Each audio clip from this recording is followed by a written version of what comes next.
Hey there, YouTube. Well, I just wanted to do a fairly quick shop project just to get something up on the YouTube for you guys this week. I have recently been a little self-indulgent and went ahead and bought a super awesome new antique anvil that I'm going to debut in this video. Today I went out and got some scrap 3/8 steel plate from my local steel yard and another big chunk of 16-inch pipe, and I'm going to fabricate a nice heavy anvil stand to set this big heavy anvil on. So I'm just going to take you through that with me real quick, and we'll also debut my new used welder in the same process. So let's get right into it. Well, what we have right here is a chunk of 16-inch OD black iron pipe, which is to say mild steel, with a 3/8 wall thickness and 38.5 inches tall. So this is a big heavy chunk of big pipe. I got this piece for $30 at my local scrap yard, so yay for me. I only need my anvil stand to be 20 inches tall though, because the anvil itself is tall, and it's a big anvil. I want to do heavy work on it, so I've followed the rule of like arms relaxed, make a fist, anvil face at knuckle height.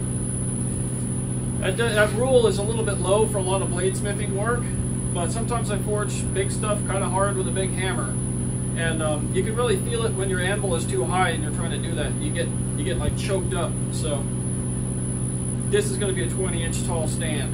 Well, 20 inches of pipe, and then I'm going to put a piece of 3/8 plate on the top of it. So now we got to cut a 16-inch round circle of 3/8 plate for the flat top. Now outside, well, you can hear the compressor pressurizing the tanks because we're going to plasma cut this. I have taken and measured 8 inches in from several directions and found the spot that I want here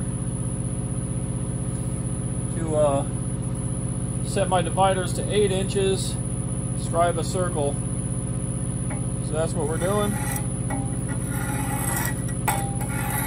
Scribe a nice 16-inch circle.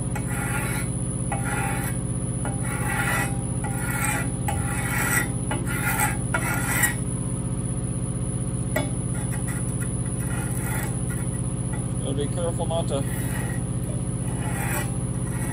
slip the pivot adjustment on our calipers here. I think I got it tightened up. Make a good scratch.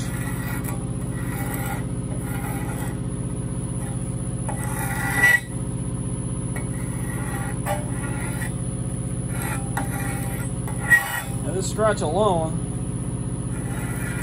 isn't going to be enough to see when we're burning this circle out, especially because we'll be wearing dark glasses. So I'm going to take and go over this with Sharpie, and Sharpie is good enough to see when you're plasma cutting. If I was going to oxyacetylene cut this, I'd use soapstone, but since we're plasing, it's easier to make a good sharp line to follow with this Sharpie. So that's what we're doing. I'm going to finish that up off camera. Alright, we're all marked out. We got our compressed air. Oops, plugged into the machine right now. Amper just turned up. Let's do a little plasma cutting. Hopefully it works okay on this thicker plate. Usually I'm not cutting stuff this big with this machine, but it should do it. Let's see.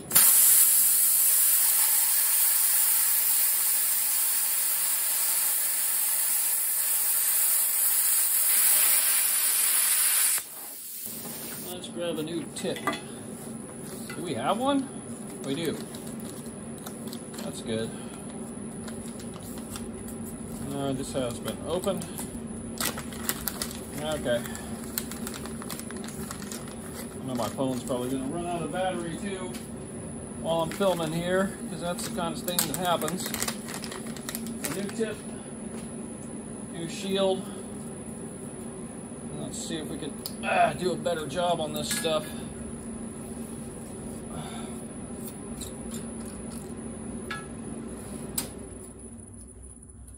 Because this was not cutting too hot. I got a lot of cutting out of this tip. So I'm frankly surprised it's lasted this long. Okay, a little snug. And we got to get the little ceramic shield on there. Get it all concentric. We'll put this depth guide back on, and we should be in business now. Hopefully that cuts with a little bit less angled of a kerf. We'll see.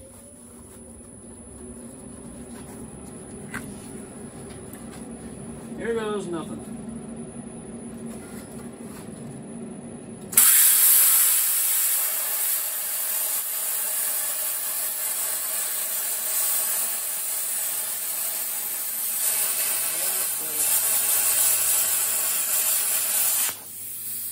Definitely better.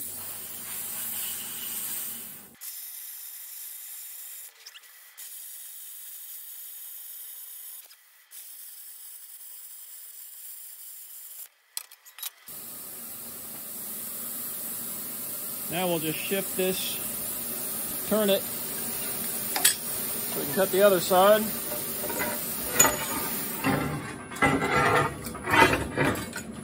Hopefully we won't have to grind this too much. Looks like we'll need some, especially where this rough cut was with that bad tip. It'll come out in the wash though. All right, here we go.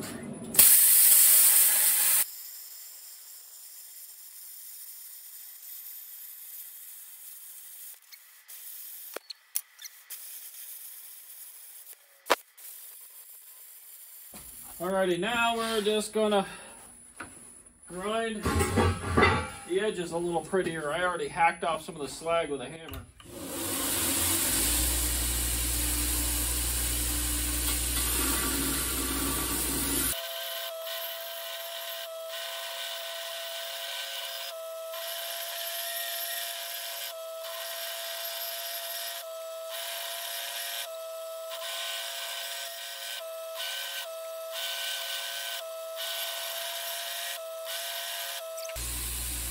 Well, I wanted to have a nice factory cut end on this, so I don't want to just cut it with plasma or a torch like I've had to a lot in the past. The cool thing with this saw is you can cut stuff up to 20 inch tall on it. Let's see if I can straddle this up. Another nice thing is it's got an in-feed roller right here. So that ought to help me get it on the table to some extent. Let's see. That is not light. Woo! Okay, make sure that's the 20-inch mark I put on there.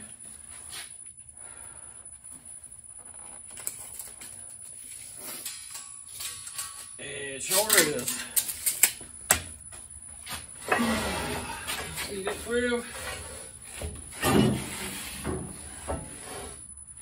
And now we're just gonna have to make sure we're clamped on good. These clamp jaws, I don't think, are 8 inches tall, or maybe just barely. We'll have to see how it does. Yeah, 7 inches. 7 inches. So, I don't know. Might have to use a ratchet strap or something. we'll see. We will see. Okay, here we go with our cut.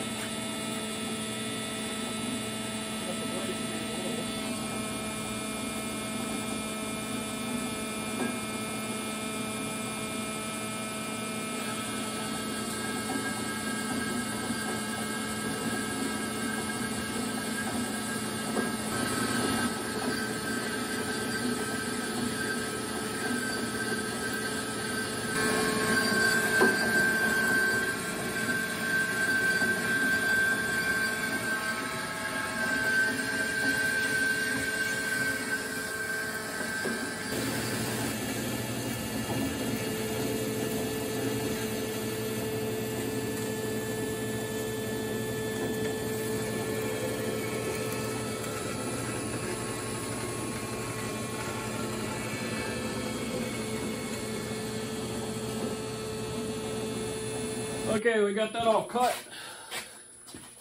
Gonna put some gloves on here so I don't snag myself on sharp edge. I did deburr this a little bit, but when things are heavy and sharp, they're extremely good at cutting a person. Let's let some of that coolant run out of there too. So it goes back in the saw, not all over my floor.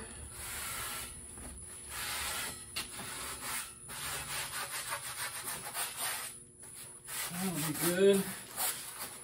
All right. Cool. Coolant. All right. Where is that file? Let's just get the last little bit of this.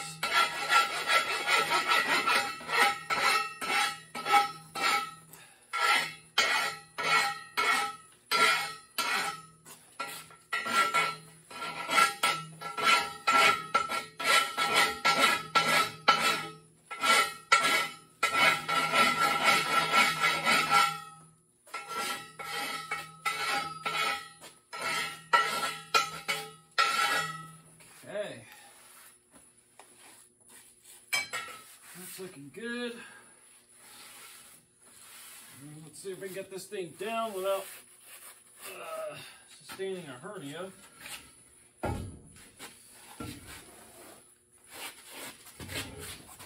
Oh yeah, it's not too bad. Yeah, cool. Let's take it over to the anvil area. Okay, here is my new to me welder. It's a Miller-Matic vintage MIG welder. It is a 250 class machine, so it has the same amperage output and duty cycle as the Miller 250 and 251, 252, etc. But when the Miller 250 came out, people didn't like it because of its arc characteristics and its arc start characteristics. They didn't like how it welded compared to the iconic Miller-Matic 200, which was a tapped machine. It didn't have this like digital infinite voltage control. So they got so many complaints, I guess, from as far as I could read about it, that Miller came out with the Miller-Matic Vintage, which was a model intended to kind of pacify the Miller-Matic 200 purists, but in the 250 class of machine. So it has a very, very nice arc start, welds beautifully. It's just not digital. And then later they came out with the 251, I believe. This machine is from about 2000. Well, it's from exactly 2000. I looked up the serial number. And it has the Miller-Matic, I think that's the M25 gun. Anyway, I've always really loved the Miller-Matic 251. I worked in a shop that had one, ran a bunch of wire through it. And when this came up, I got it for 700 bucks. It's used but not abused. And I've been welding some with it, and I am super stoked. We're running 7525 argon CO2 through it. and we'll see how it does on this project. I'm just going to start out with a few heavy tacks, and then we'll set the anvil up on it and probably do some finish heavier welding with the anvil holding the top down, and then we'll see about securing the anvil down to the actual stand.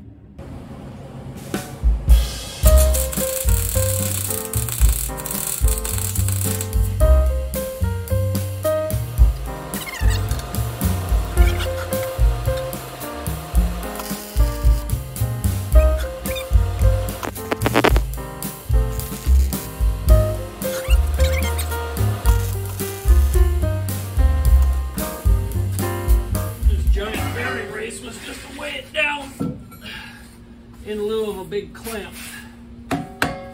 So there's our basic stand. Okay guys, here we are. The tacked together anvil stand with the new acquisition on it. When I got this, it was covered in crusty red paint. I've been working on ameliorating that problem. Got a couple of dings on the edges, a couple of torch cuts, but on the whole, it really does have some good crisp edge left. Some sections were all blended out a little bit for rounder sections. The top is flat, not dented up. It's 32 inches long, and the face is 5.5 inches wide. It's a 309 pound Hay Budden anvil. The later style, which is arc welded together at the waist. The bottom is forged out of wrought and the top is forged out of tool steel. So it's got a nicer, deeper hardening in it, and they tend to sway less from use compared to like a Peter Wright or something. You can see here the Hay Budden Manufacturing Company, Brooklyn, New York. And here you can see a 9, a 0, and if you really hunt for it, there's traces of the 3 here. I haven't got enough paint off the feet yet to find the serial number, but this is a post-1908 anvil because of the manufacturing style. Anyway, it is a big, handsome fella, and it rings like a bell and really has good rebound. Let's try a hammer on it. Let's see, what hammer are we going with? Let's try this Jake Ferrum combo hammer.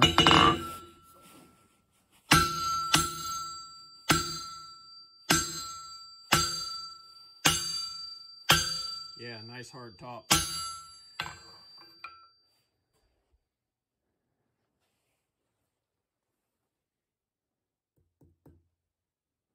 Yeah, it's quite a massive anvil. I haven't hit anything hot on it yet. Maybe I'll just do that real quick to close out the video for fun. You'll see future improvements to this anvil stand over time in future videos, I believe. I went ahead and grabbed a chunk of Crew Forge V 1/4 inch stock, just the end of a bar. I have a lot laying around, and just decided to point up the end of it and just forge a little hunter type blade for fun with this 5-pound Brent Bailey cross peen right here. The anvil felt really nice under the hammer. The height actually felt a little bit too high for me still, so I took this 1 5/8 thick slab of micarta that I have hanging around, put it over by the anvil to stand on it as a riser and see how, if the anvil would feel better, you know, 1 1/2, 1 5/8, effectively shorter the stand, and it really did feel a lot less choked up, and it felt like it could get more of a natural arm stroke on it. Stole a Hardy from my 172-pound Peter Wright real quick to do a cut. I'm going to need to make a bigger one for this anvil though.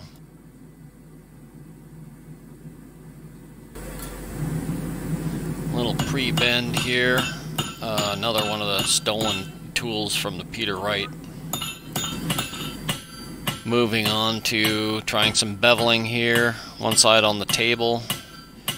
That's my favorite spot for that. Flip it, do the other side along the close edge of the anvil. Good thing is we have pretty good edges in both of those spots to work with for this kind of work. And a little bit of finish forging at a lower heat. It's always a good thing to do. Try to just sneak up on that actual knife shape. And yeah, I don't even think we're gonna probably forge a tang on it really. Well, I couldn't help myself. Little addendum came out first thing this morning, itching to really finish this thing. And I welded these up solid along the ends, just left some off the side, and drilled and tapped 2 half-by-13 holes for bolts. You just use angle iron for clamps, and snugged it down with lock washers. And this thing is super solid on here now. I wrapped a piece of thick chain around the waist just to deaden the ring a little bit. Some of you guys will think that's anathema. Well, it's really not in the way of any forging I might do. And if it was, I could easily just take it off. It's just hooked together there. It does deaden the ring quite a bit. Now it's a clank, not a church bell. So that's cool. And it's an 1 5/8 inches shorter, which I've done some forging on it today, and it's much, much better. I think it's optimum height now for good heavy hammering, you know, with a long hammer handle and long arms like I have. So couldn't be more stoked on that. Well, as always, thanks a ton for watching, everybody. This has been a ton of fun just to get through this quick project with y'all. I couldn't be more stoked on this new anvil. Hope you guys have enjoyed this, and look for future adjustments to this anvil stand and future use of this anvil in future videos. Please stay tuned, and remember to like and subscribe if you enjoyed this content. Helps me a ton. All right, till next time.